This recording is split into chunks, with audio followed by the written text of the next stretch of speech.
gay marriage. At least that is what Rob Portman wants. He's trying to get enough votes to codify same-sex marriage because Justice Clarence Thomas suggested that it might be in jeopardy.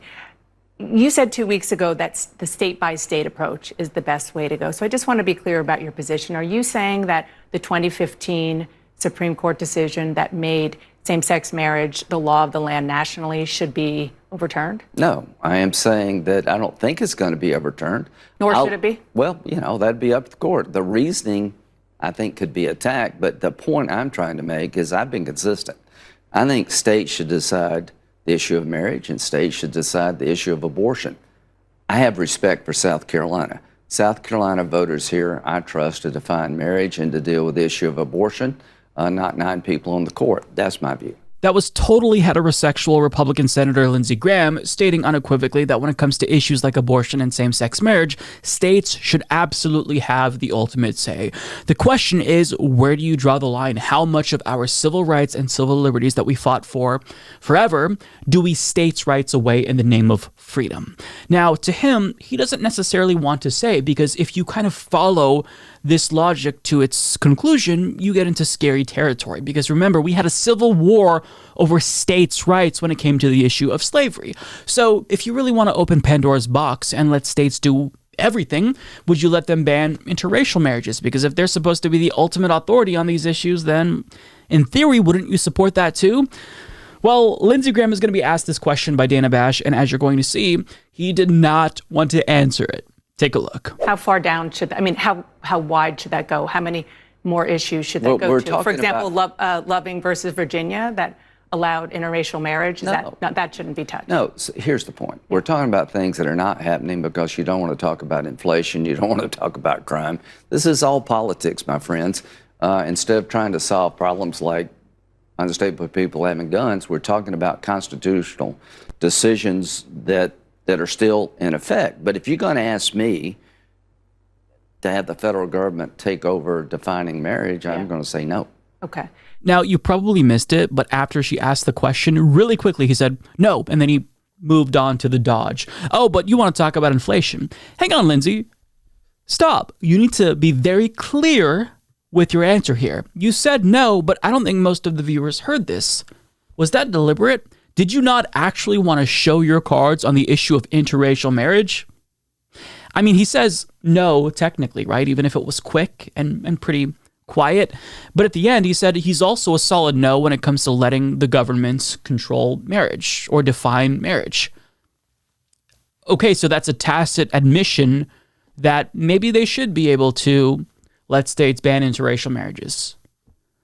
And look, the reason why he's saying this is because in the event interracial marriage were put up to a vote in his state, for example, he knows that a lot of his constituents would vote against it. Because as a Politico Morning Consult poll found, 71% of voters support federal legislation legalizing interracial marriage, with just 15% opposing it. From crosstabs, 25% of Republican voters either somewhat or strongly oppose such a bill. So when 25% of Republican voters oppose legislation guaranteeing the right of interracial marriage, Lindsey Graham knows that his base might be against it. That's why he's really wishy-washy here with his stance. Now, perhaps maybe a majority of Republicans would vote against banning interracial marriage, but would a solid enough chunk support banning interracial marriage, enough to embarrass the GOP? Absolutely. Now, the question is, who's driving this extremism within the Republican Party? Is it the GOP or is it the base itself?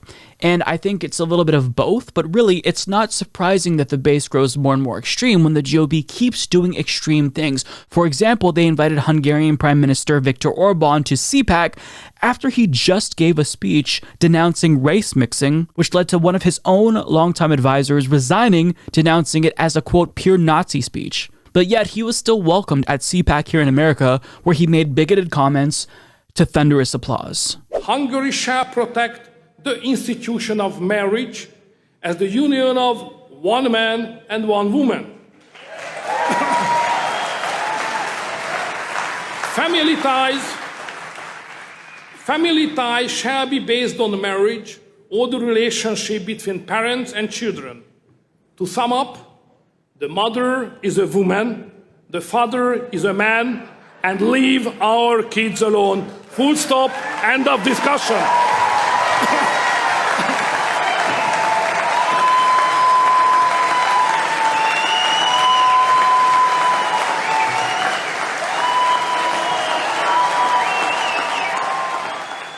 Now, I'm not a mind reader, but I think that that lady who was very clearly torn about applauding for Viktor Orban was maybe rethinking her life decisions, and perhaps she came to the realization briefly that maybe they're the bad guys, and if her conservative peers are cheering loudly for fascism, maybe she should rethink her worldview, only to say, fuck it, and then applaud herself at the end. And it's not surprising that the base itself is becoming more extreme when they support extremist leaders like Donald Trump. Here's what we just learned today about Donald Trump. As HuffPost reports, the authors of The Divider, Trump in the White House 2017 to 2021, the New York Times' Peter Baker and the New Yorker's Susan B. Glasser detailed an exchange Trump had with his then chief of staff, John Kelly, years before the January 6, 2021 insurrection in an excerpt published by The New Yorker Monday. Quote, "You fucking generals, why can't you be like the German generals?"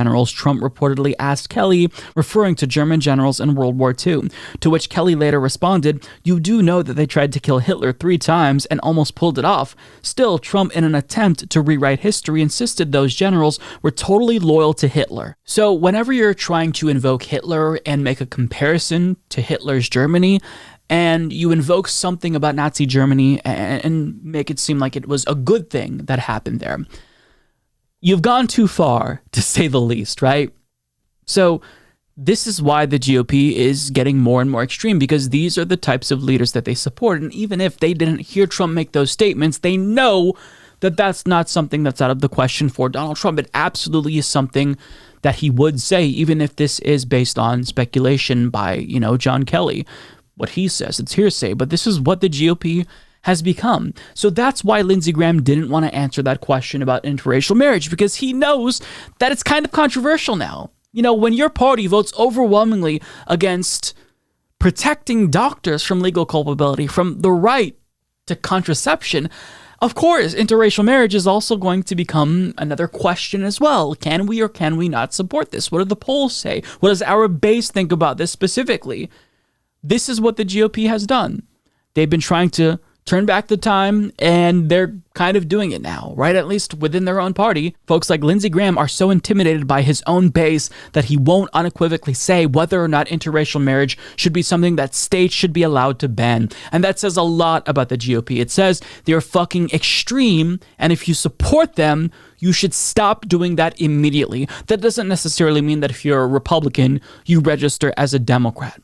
But it means you stop affirmatively voting for them. Not voting is preferable to voting for Republicans. Voting for a third-party libertarian candidate is preferable to voting for Republicans who actually pose a clear and present threat to our democracy. If you keep supporting them, you are complicit in the downfall of our democracy if it actually does indeed come to that. Mike is a total shitlib. Once he started shilling for the DNC, I stopped watching, so I definitely won't be hitting the subscribe button or turning on notifications by clicking the bell. No way. It's very sad, I know.